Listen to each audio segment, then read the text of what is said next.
to listen to him on the same, this complete series for 4 days. It would be ideal, but whosoever are here, they will feel after Monday that they are lucky here. But still, some advantage should be given to different lodges. So we have planned in Bombay, we have to do this, and that's what I have experienced, that at one single central place to get all the members, or at least majority of members who are, even though they are interested, it's difficult. So now, instead of wasting any time, I will request Brother Tyagi to start his theme, Essence of Theosophy, with the first interaction today. Thank you. Dear brothers and sisters,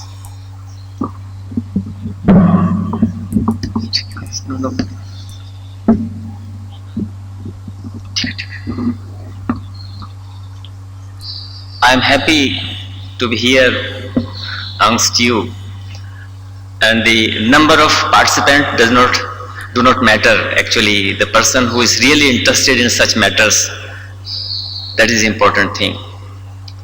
And I believe that those who are present here, they are deeply interested in such spiritual matters. Theosophy is not for the crowd, it is for the selected few. So I am never discouraged by the attendance or the quantity. The quality is the main thing. Now, coming down to the subject, essence of Theosophy. Right from very beginning, the secret doctrine. The 3 fundamental propositions has been explained in secret doctrine. And in short, we can say unity, eternity, and identity. Now let us take unity. The whole existence, whether it is manifested universe or unmanifested reality, the whole existence is one. There is an underlying unity of whole existence. Before this manifestation took place, we are told that there was one eternal essence, one ultimate reality, which is unthinkable, unspeakable, unnameable, immeasurable. We cannot name it. It's limitless, boundless. It's beyond the comprehension of human mind. We cannot imagine about that ultimate reality. We cannot know what that reality is. We cannot even think what that eternal essence is. It's beyond our comprehension. And we are told that when this eternal essence or this ultimate reality manifested, it manifested in two polar aspects. Because for the manifestation, duality is a must. By one single color you cannot paint a picture. Suppose on white board, if you are painting some picture, making some picture with the white pencil, it will not be visible. So the black or other color is needed.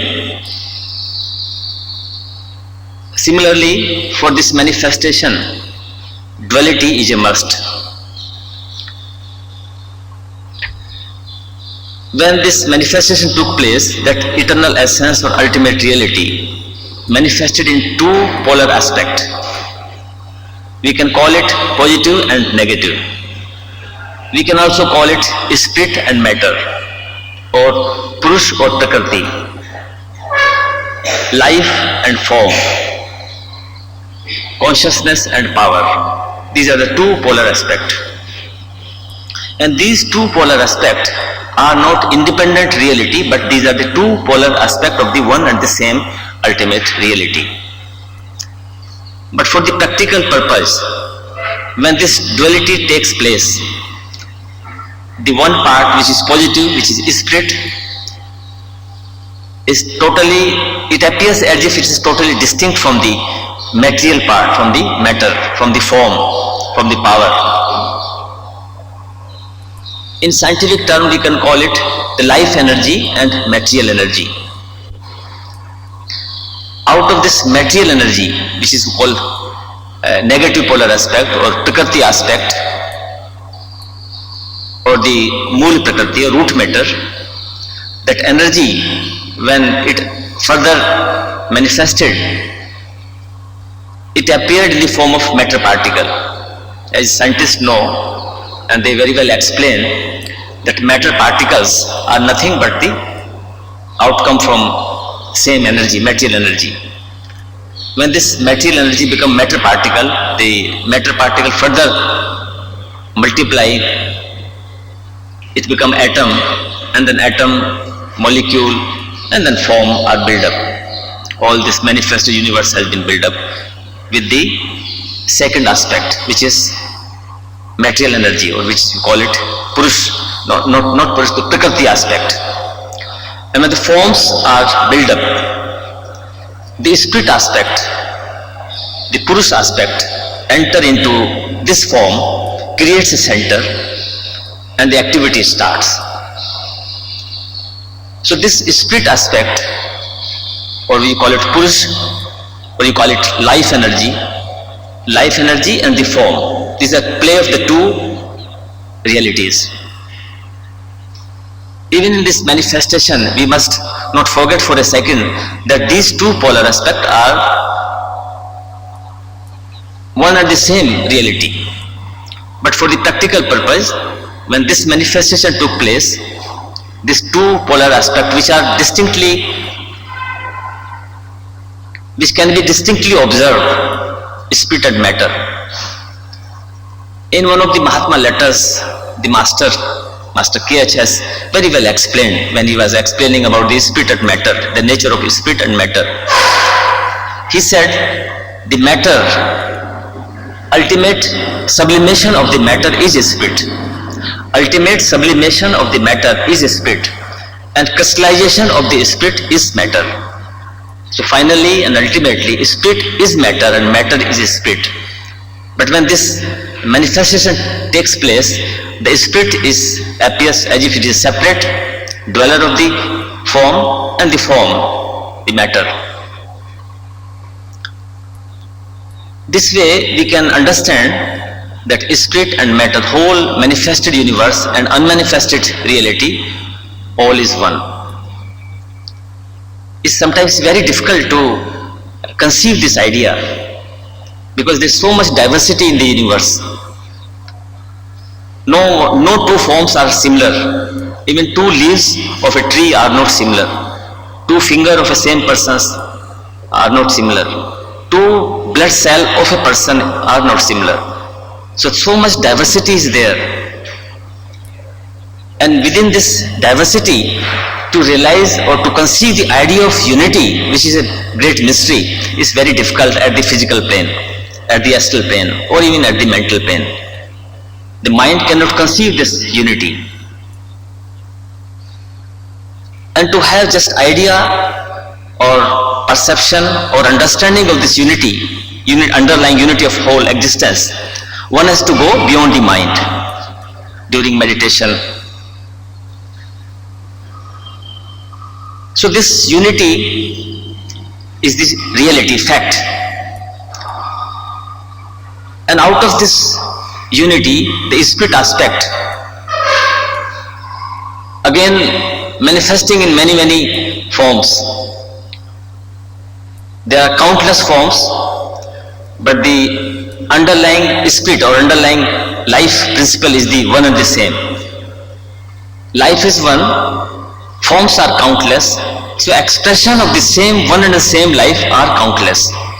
When the same life or the same life energy or the same spirit or the same consciousness, when it is manifesting through many forms, the expressions are different. Let us take a very simple example. See the electric energy. When the electric energy manifesting through a heater, it will give heat. And when it will manifest through a refrigerator, it will give ice or the cold. The heat and cold are diametrically opposite. But one cannot say that the electric energy in the heater and electric energy in the refrigerator are different, though the forms are different and the expressions are diametrically opposite. Somewhere it is giving sound, somewhere it is giving light, somewhere it is giving heat. Heat, light and sound, these are the manifestation of the same energy. Similarly, the life within us is the same. But when it is manifesting through many forms, through many complex forms, the expressions are different. The manifestation is totally different. Sometimes it is diametrically opposite. At the mental level, it is very difficult to understand this thing. If someone says the life energy in Raman and the life energy in Ram, one and the same, then it will be very difficult to conceive this idea.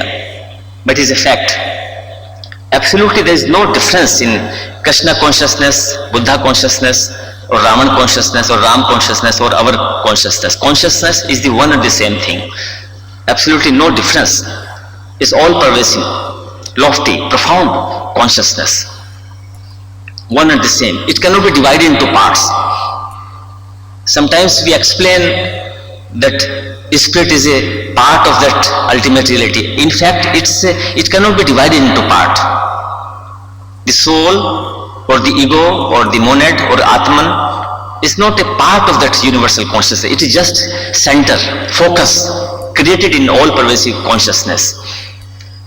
When this all-pervasive consciousness comes in contact with the form, it creates a center, it creates a focus. And that center, that spiritual center, we call it soul or monad or spirit or Atma or Jivatma. Absolutely there is no such thing as my Atma and your Atma. Its life is one. Consciousness is one. The only center is being created here and other center has been created there in that form. And forms are different, diametrically opposite. We have not only one form, but we have 7 forms. We have the 7 bodies.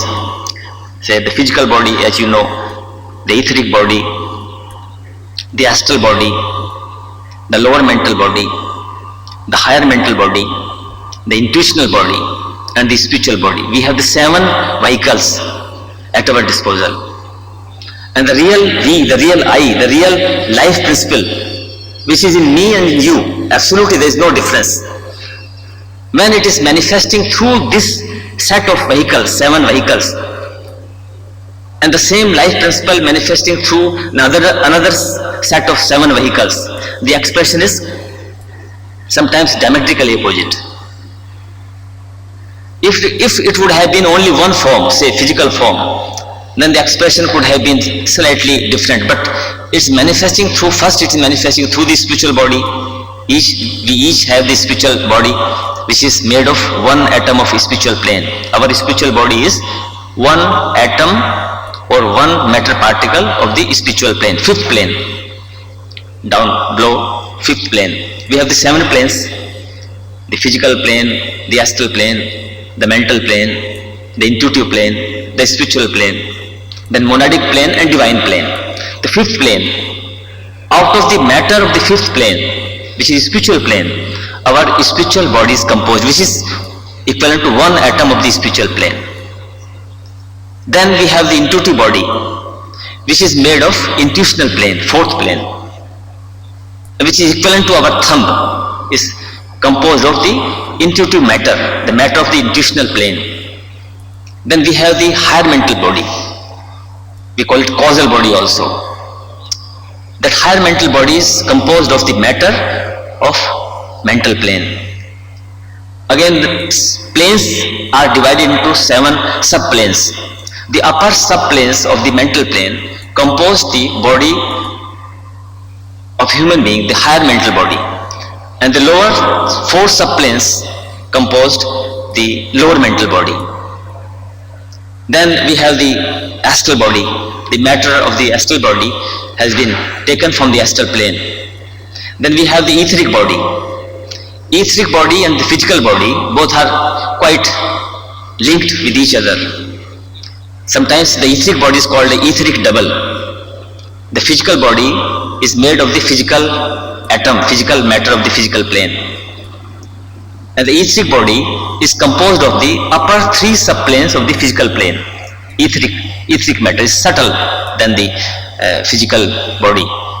So we have the 7 vehicles at our disposal, and each physical body is chemically different from other physical body. Even the medical scientist says that the blood group, they call it the blood group, O group and O group. But if you go further details, then there is a further division. No two blood cells are similar. The chemical composition of the physical body is quite different from each other. The chemical composition of the astral body is quite different. That's why our feelings are different. Our desires are different, our ambitions are different, our emotions are different.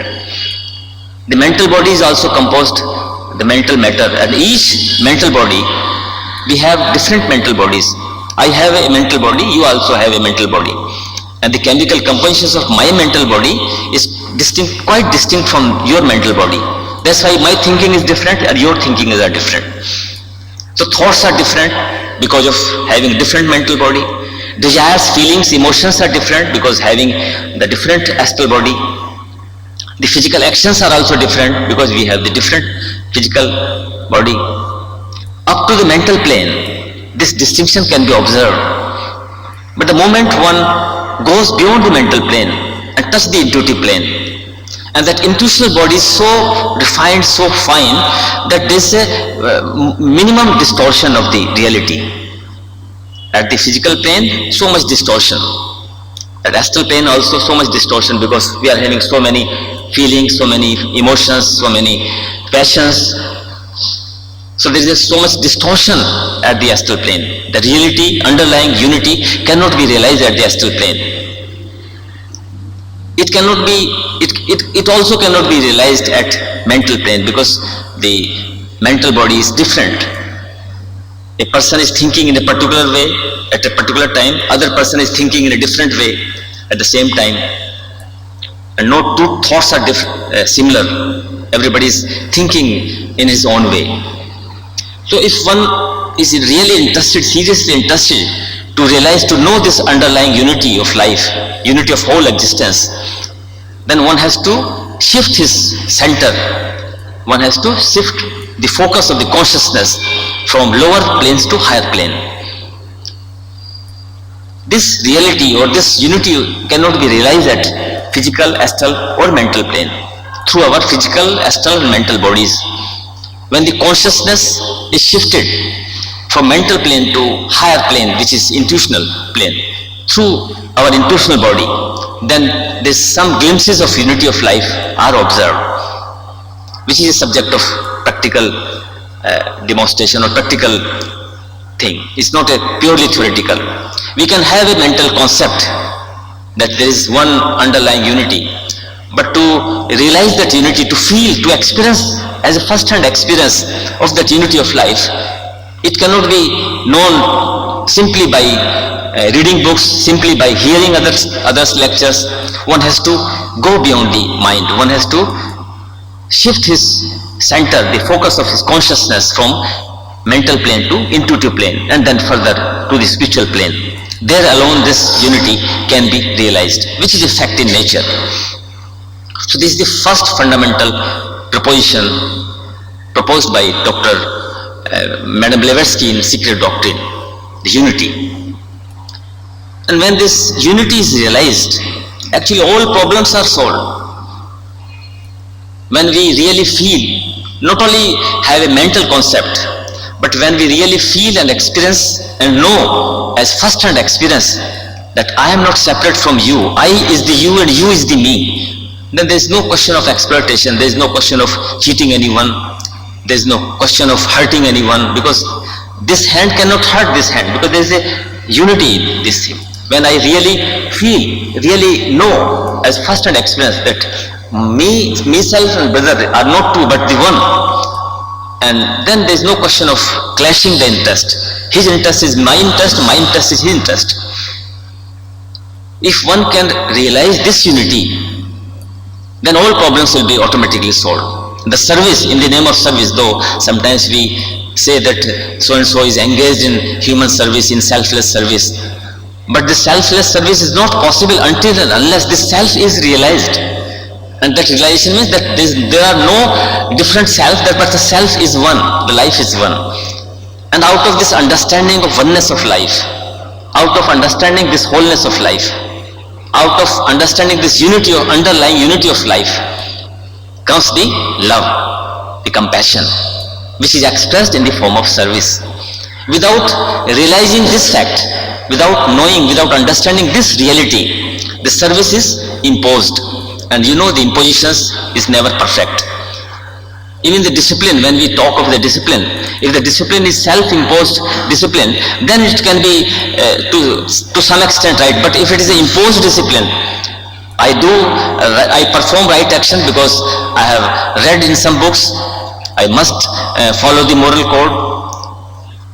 If my actions are right, which are based on some concept, which are based on some direction, then perhaps I may not perform the perfect right action. But when there is understanding what is right and what is wrong, what is real and what is unreal, what is permanent and what is fleeting, temporary, out of that understanding, out of that discriminating faculty, out of that insight, the right action is born. Otherwise, it's very difficult to perform the right action, right thinking and right feeling, which are the basis for this spiritual journey. So this unity must be our object. To realize this unity is the ultimate purpose, ultimate inner purpose of life. And until and unless we realize this unity, we cannot become free from bondage, we cannot become free from suffering. Because suffering is because of sense of separation. I am separate and you are separate. All suffering comes from this wrong notion, I and you. Because there is a exploitation for each other, and we perform, act wrongly, think wrongly, feel in a negative way. But when this understanding comes that we all are one, then there is no question of acting wrongly or feeling or having a negative thought or negative feeling. Automatic, our conduct is automatically controlled. If we are trying to perform right action and having right thinking and right feeling without this understanding, it will be just an imposed discipline, which will not take us very far. Of course, in the beginning it is also helpful. You don't deny the moral code or the yam niyama. It's a useful thing. But until unless we realize it, so this is a first fundamental proposition which we must understand. And this is the, to my little understanding, this is the inner purpose of life, to realize this underlying unity. In other words, we can say until and unless we feel unity with the cosmic consciousness, the individual consciousness, which is the center, which is the focus, which is sometimes apparently there is an illusion that I am separate. Until unless this sense of separation is removed, until unless this individual consciousness is completely merged with the universal consciousness, which is limitless, one cannot be free from limitations, one cannot be free from bondage. The moment one realizes that I am not separate from the remaining whole, the whole existence is one, then automatically one becomes limitless, perfect. We are limited because we are thinking that we are separate. There is illusion, we are living in illusion as if we are separate. The moment this sense of separation goes and we realize this underlying unity, then one becomes limitless from limited, one becomes perfect from imperfection, which is the real ananda, which is the real bliss. And in other words, we can say the inner purpose of life is to be happy, to have that eternal happiness, to have that bliss or ananda. Even the ordinary worldly person is trying for happiness. But unfortunately, the ordinary person is searching the happiness in the material, mundane things, which is purely temporary. The real happiness or eternal happiness cannot be obtained through wealth, power, possessions, positions, name, fame, which is purely temporary. But sometimes we are searching happiness in that forms also. But slowly and slowly, day by day, we are coming to this realization that happiness cannot be obtained through possessions. It may be helpful, the possessions, the wealth and other things may be necessary to fulfill our most minimum requirements of life. It may be needed, but we have to differentiate between need and greed. If greed is increasing, greed for power, lust for power and wealth, will take us nowhere. It will be lost in the journey. So one has to realize it, that we are not separate, but we all are one. And out of this, this is the crux of the, you see, the all spiritual teachers and saints and sages have been emphasizing this fact. Let us realize this unity of life, which is the self-realization, which is the God realization, which is the Nirvana, or which is the moksha, or whatever name you give it. Freedom from bondage, salvation, liberation.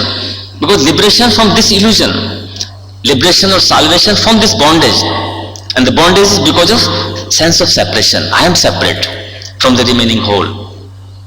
This is the cause of all problems, sense of separation. I and remaining whole. Then I become important. Then I start exploiting others for my own selfish end. So this unity must be realized. Now the second fundamental proposition says the eternity. The whole existence or the manifestation is eternal. We cannot say, it's beyond our comprehension when this manifestation was started and how long it will be here. It's beyond our comprehension. It's eternal, boundless. There's no limit for this manifested universe. And it is said that this manifested universe is just in a point of that ultimate reality, in Ansh Matra. Then when we cannot imagine this vast manifested universe, how we can imagine that eternal essence out of which this manifested universe has come? So this eternity, the fundamental propositions of eternity says that this universe is eternal. Not only one universe, there are countless universes. Like our solar system, there are countless solar systems. And those countless solar systems are the part of one galaxy. And such galaxies are countless. Crores and crores galaxies. So this limitless, one can't count the number of universes. It's easy to count the number of saints, the saint particle. It's easy to count the saint particle, but it's not easy to count the universes, number of universes. So vast universe. So the second fundamental proposition says that the eternity of all universe, appearing and disappearing. At a time, one or some universes may disappear, but the other universes will remain. And then again it will reappear, it will disappear, appearing, disappearing, and again reappearing. So this drama is going on, endless drama. Madame Blavatsky call it eternity. All the universes are eternal. The third fundamental proposition says the identity. The soul, which is the here center, life, is perfectly identical with the universal oversoul.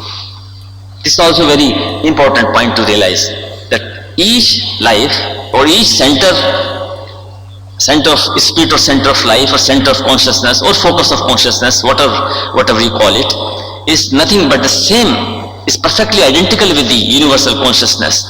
The individual consciousness and the universal consciousness are one and the same. It has the same potentiality, it has the same power, it has the same qualities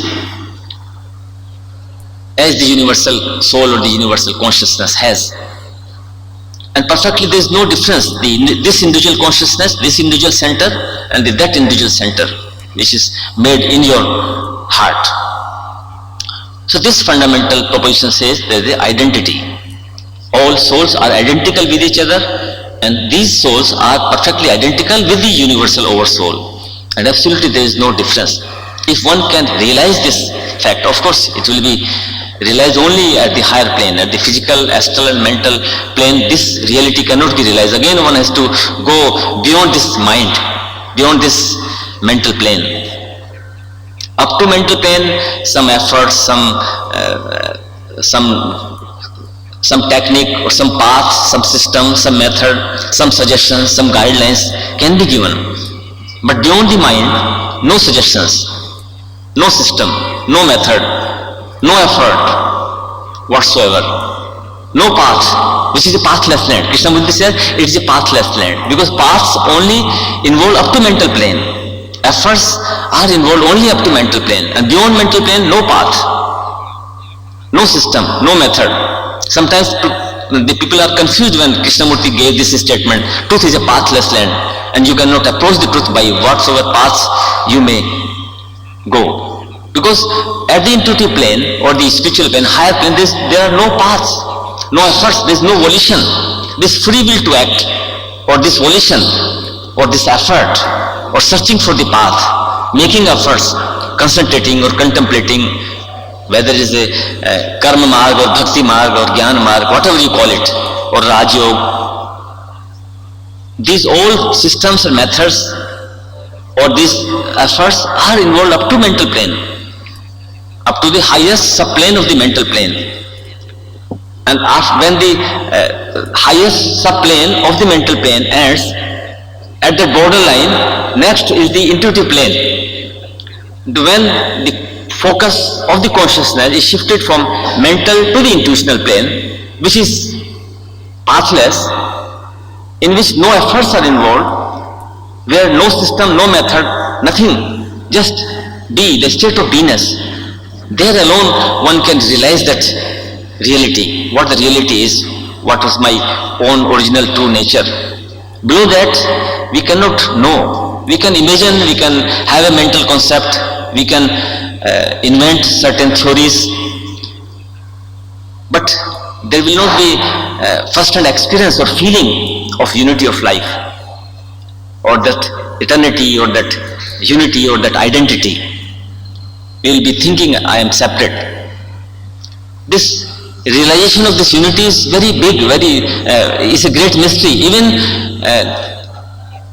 realizing the law of karma, very basic law of karma, sometimes it is very difficult for many to conceive this idea, to understand in full. Though we repeat that as we sow, so shall we reap. If really so, then if really one understands this law of karma, then he will never commit any wrong. He will never have any negative thought. He will never have any negative impulses or feeling or emotions or passions. But most of us sometimes commit wrong, have a wrong thinking, wrong feeling. Then where is the law? If you really understand that there is a law of karma, then there should not be any wrong action. So we just have a concept about the law of karma. Similarly, we have taken, we have a concept about unity of life, but we have to go beyond concept, which requires practical living in day-to-day life.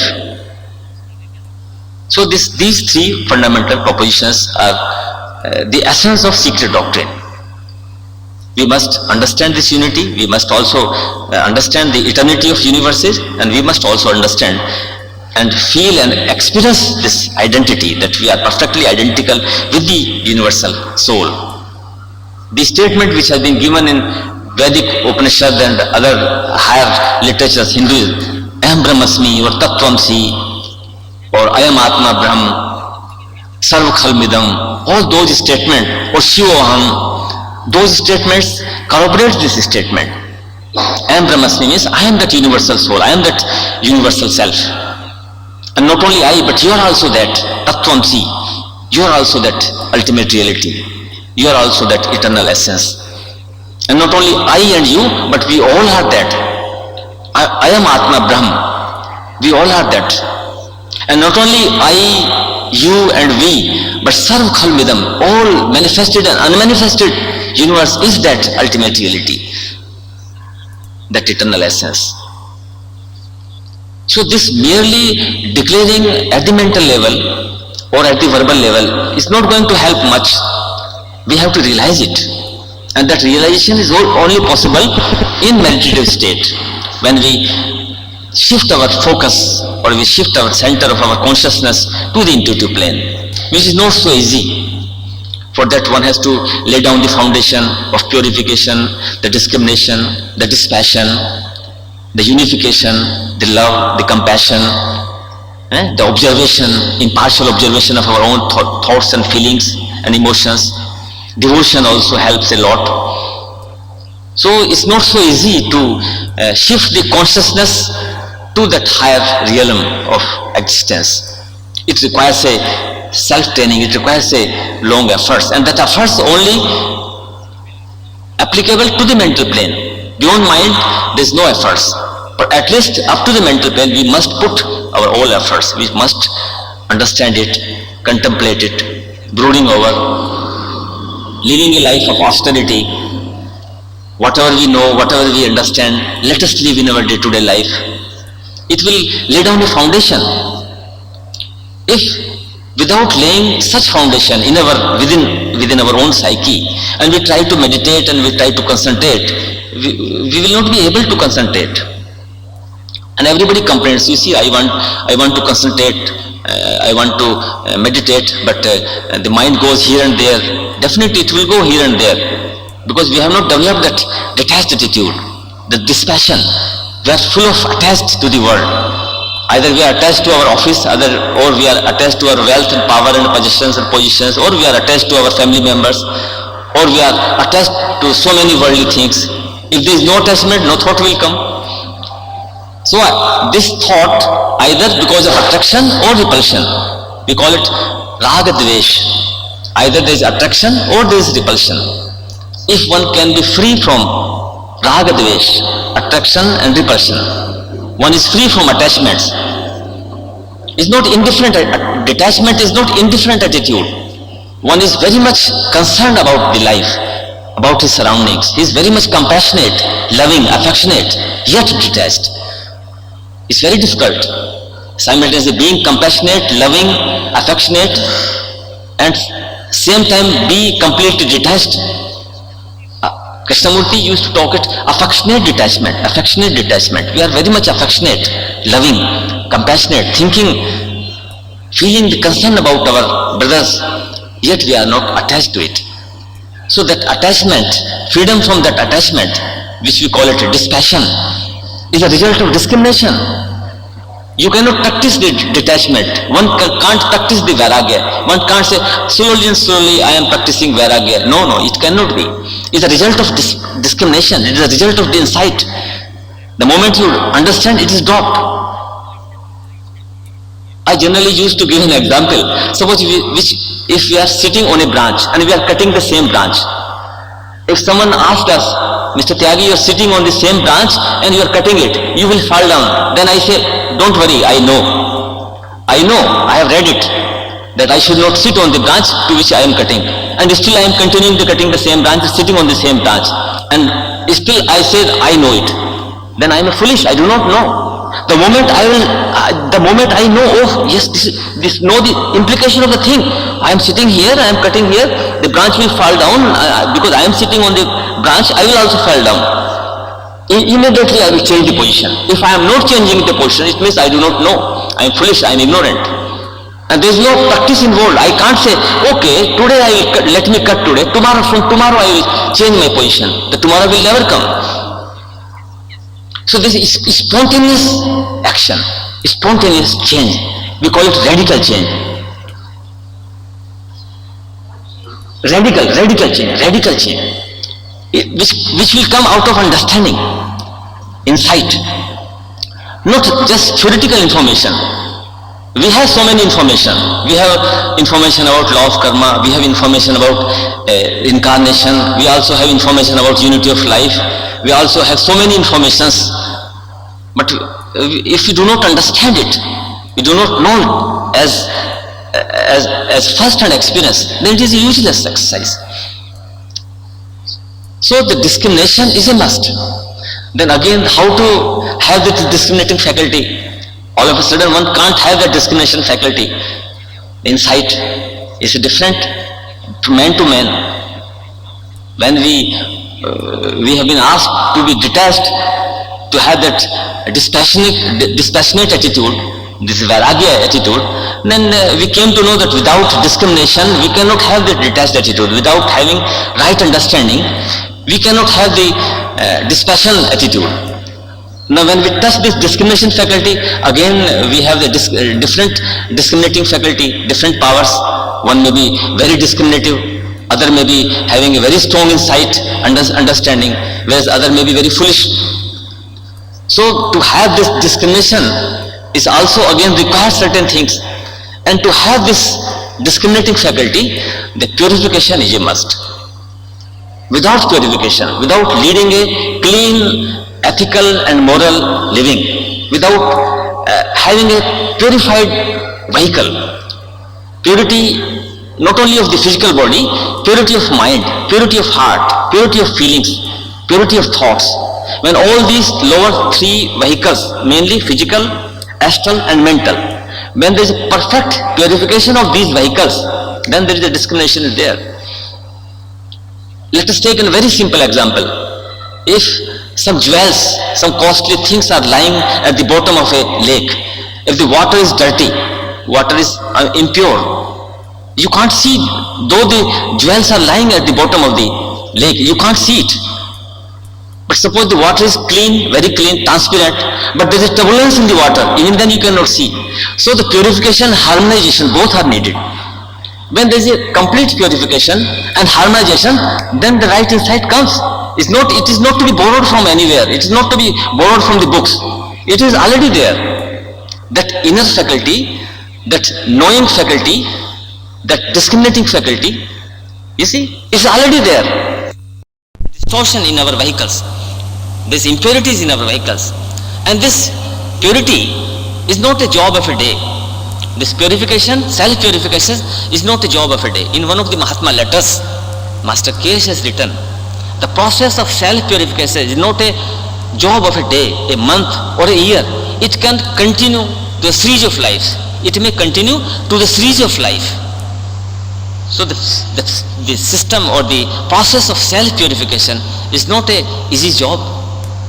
One can't say, one may say, no, I am very pure, I am very clean, I am leading a moral and healthy and ethical living. My heart is completely pure. But when the master will come and will inspect our heart, our feelings, our emotions, our motives, if he will find, yes, we are utterly pure, then only we can say. By ourselves we may declare, no, I am a good person, I am not harming anyone. But who knows, in our deeper state of consciousness, in our subconscious mind, we are still having negative thoughts, negative feeling, negative emotions. So many negatives are there. So until unless that perfect purification is attained, so this is a link.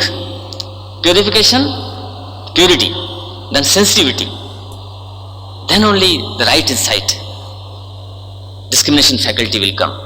And when the discrimination faculty is there, then the detached attitude, the vairagya or dispassion will be automatically.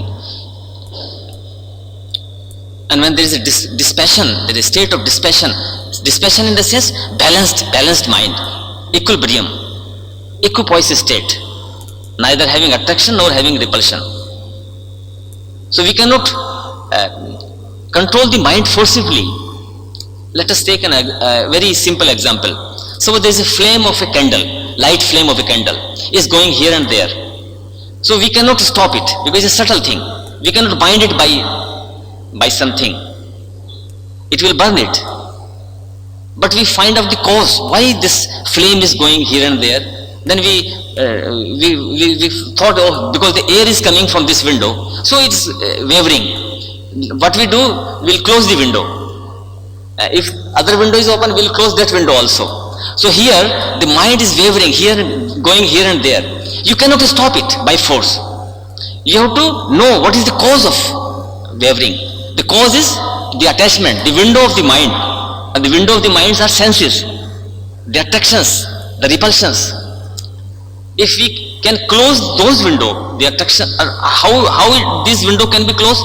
Because there is no such physical window.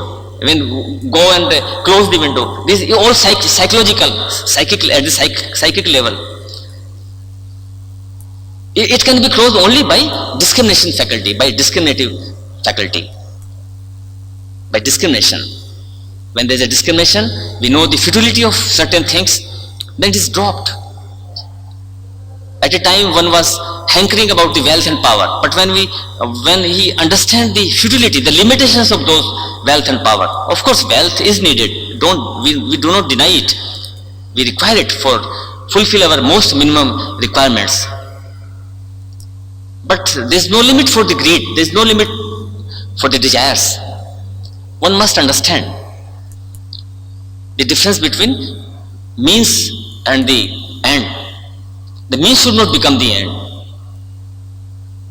The means, the material things, money, wealth, vehicles, houses, all are means to protect us, so that we can live peacefully, we can pursue the inner purpose of life. But if that means become the end, my object of my life is just to have a first class bungalow, air conditioned bungalow, have a air conditioned car, all facilities, servants, all these things, that's the end. No, this is a wrong approach. Having a telephone, having a car, having a nice house is a good thing, very good thing. It will increase our efficiency, but that we should not stop there. Our purpose is something higher. So to understand the inner purpose of life, is a must. And the inner purpose of life is to realize that underlying unity, which was told in the beginning, and to come out of this sense of separation, which is the root cause of all suffering, all vices. The root cause of all vices is selfishness. And selfishness is because of sense of separation. I feel I am separate from the remaining whole. So until and unless this sense of separation is removed, until and unless the self is realized that there is no such thing as separative self, there is no such thing as my soul and your soul. These are centers, focus in the all-pervasive consciousness, all-pervasive life, which is one, everywhere, with me and you.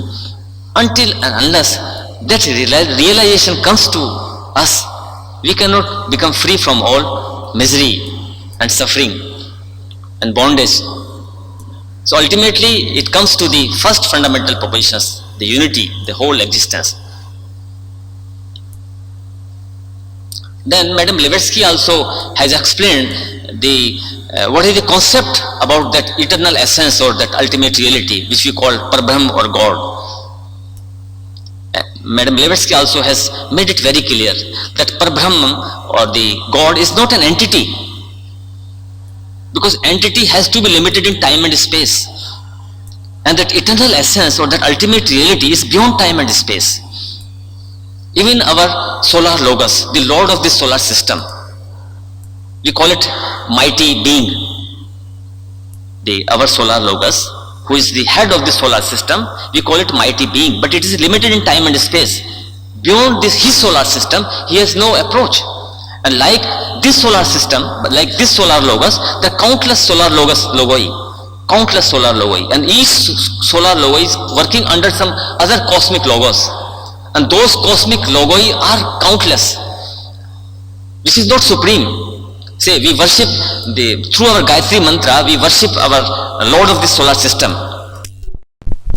Saur Mandal ke Ishwar, Paramatma. But this Paramatma or this Brahma, Vishnu or Mahesh, whatever name you give, it is not the supreme. The countless Brahma, countless Vishnu, countless Shiva, countless such Paramatma, countless such solar logos.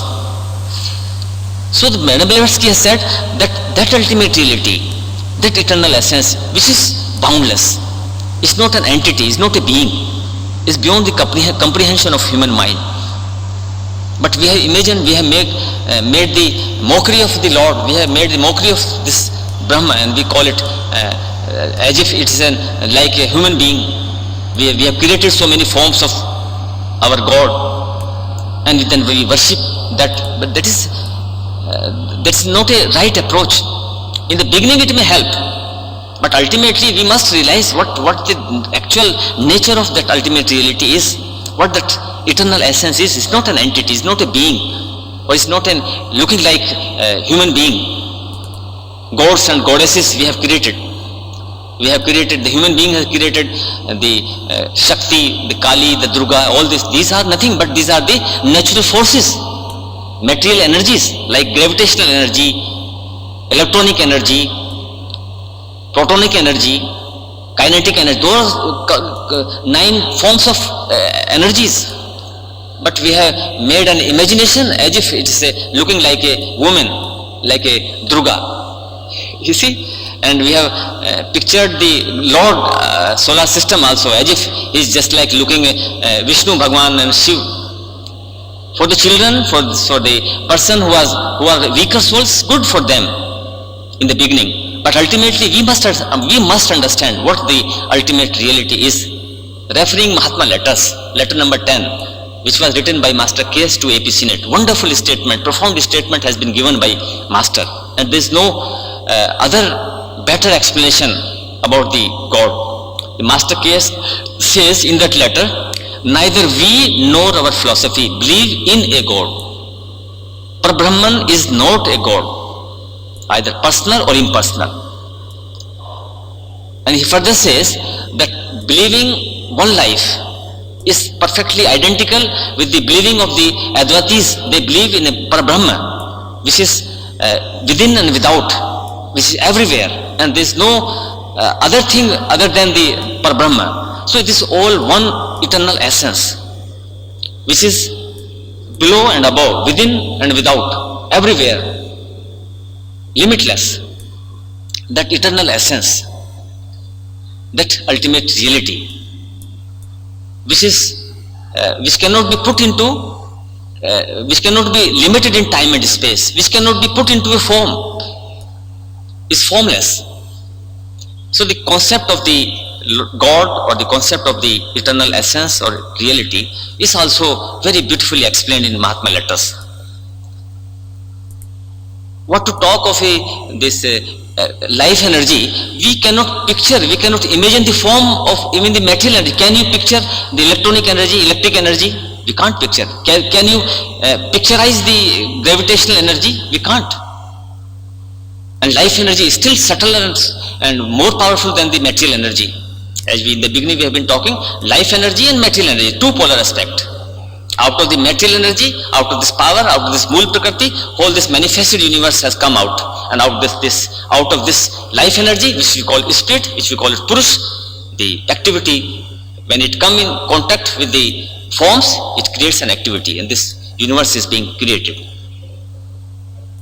So we cannot even imagine the form of energy, material energy. Then how we can imagine the life energy, the spirit aspect of that reality? We cannot. All imaginations are false. All imaginations are the play of mind. And that eternal essence or that ultimate reality is beyond the mind. So we cannot conceive as to what the reality is, what that eternal essence is, what the Parbrahma is. It is beyond the comprehension of mind.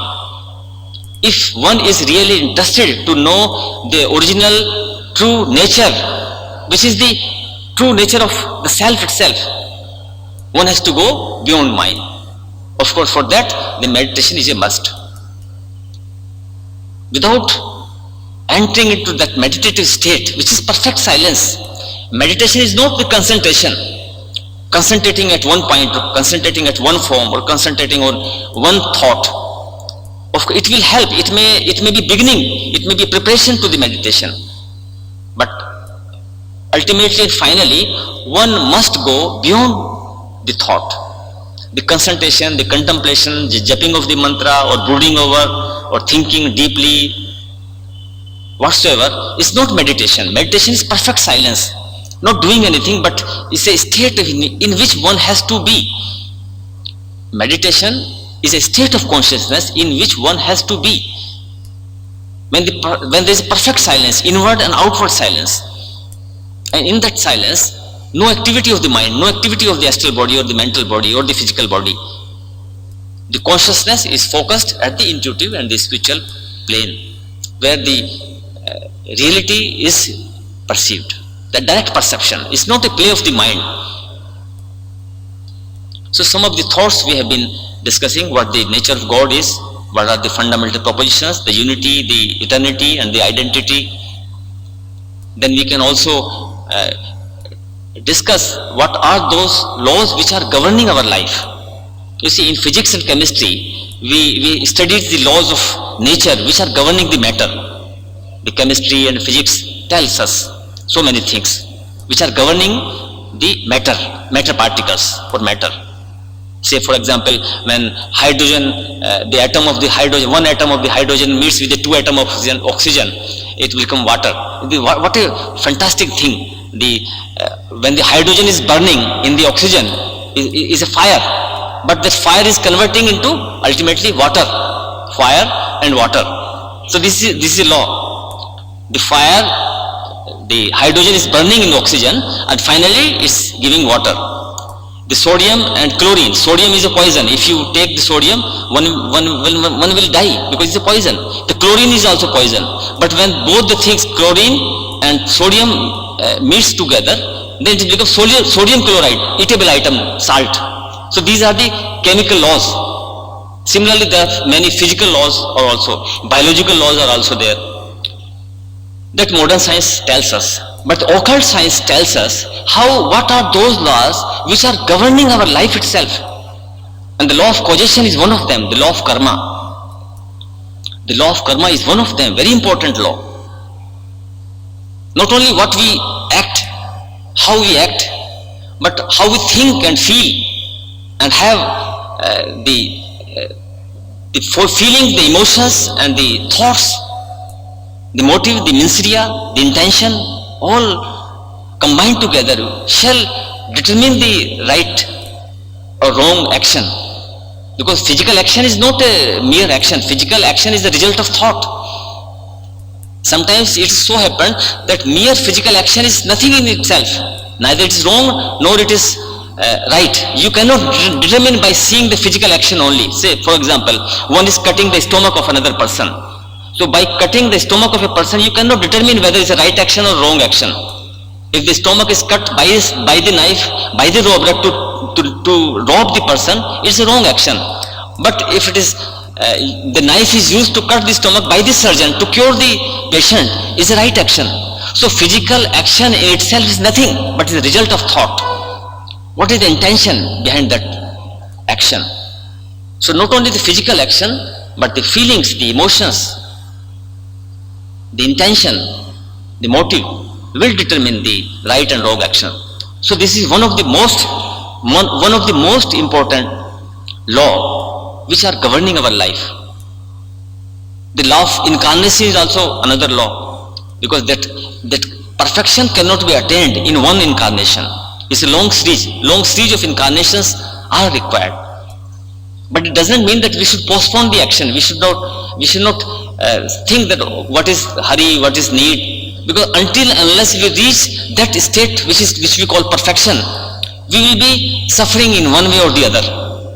The house is burning and we are burning, and we say there is no need. What is hurry to come out of this burning house? The urgency. When I am in a house which is burning, immediately I must come out of it. If I say I am postponing, no, today let me burn, tomorrow I will go again. When we see the urgency of change, then there is no postponement. We should not postpone it. That what is this incarnation? Let us enjoy in this incarnation. There is no enjoyment actually. There is no enjoyment. There is no happiness. All happiness are temporary. Which is the happiness which is dependent on material object is purely temporary. If you have changed the attitude, if you have changed the inner attitude, then happiness may take place in a different dimension. So there is urgency of change. Let us not postpone it to next incarnation. The life way on this earth, it is said that we have completed, we are in the fourth round, fifth root race, fifth sub race. Like this, there will be 7 rounds 7 rounds. In the last round, 7th round, last race, 7th human race, every human being on this earth will reach to the perfection. So it is just we are in the halfway. 4th round in middle. We have to complete 7 rounds.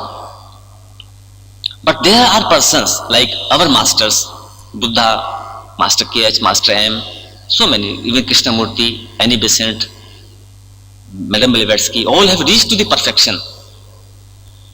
So there's no bar for us. We can also enjoy that bliss. And there is a real bliss actually. In mundane world, when our happiness is dependent on material object, when it is objective, it's no more happiness. Today is there, next day it may not be there. We may be having very nice bungalow, air-conditioned house and all material luxuries, but there is no guarantee that what will happen next second. In Bhuj, when the earthquake came, before 1 second or 2 seconds they were very happy, but in the next second they were very much miserable. So if our happiness is dependent on external objects, then it's not an happiness at all. But if that happiness is coming from the center of our own being, because we have changed the attitude, because we know certain things, we realize certain things, and we have come out of this bondage and these limitations and illusions, that will perhaps give us the real happiness and bliss. So there are many laws: law of manifestation, the law of unity, the law of harmony, the law of compensation, the law of sacrifice. This is also law of sacrifice. If you are ready to sacrifice something for our brother, it will be rewarded multifold. But sometimes we are acting so selfishly that we hesitate to sacrifice something. But when we really understand, then it's not a painful process, but it becomes a joyful privilege. There have been individuals on this earth who sacrificed even their life for the sake of their brethren. See the Christ and so many other persons, even scientist Bruno, who was burnt alive for the sake of truth. He sacrificed his life for the sake of his brethren, so that his brethren may come to the right understanding. There are many examples. So there is also the law of sacrifice, the law of compensation, subternary law. Secret doctrine also explains the subternary law, 7 great law. Let us count once more. First, the law of manifestation, the law of evolution, the law of karma, the law of incarnation, the law of harmony, the law of love is also a law, the law of love. So there are many laws, seven laws which are governing our life.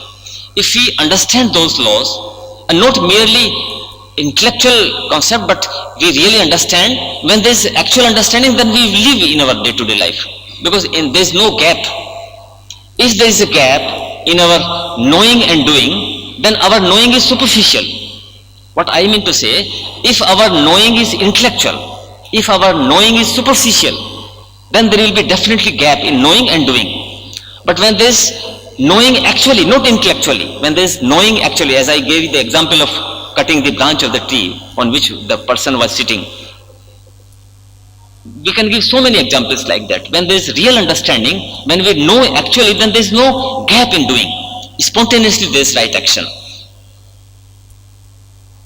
So all these things are very much essential and necessary. I think we should stop here. We will continue since tomorrow morning.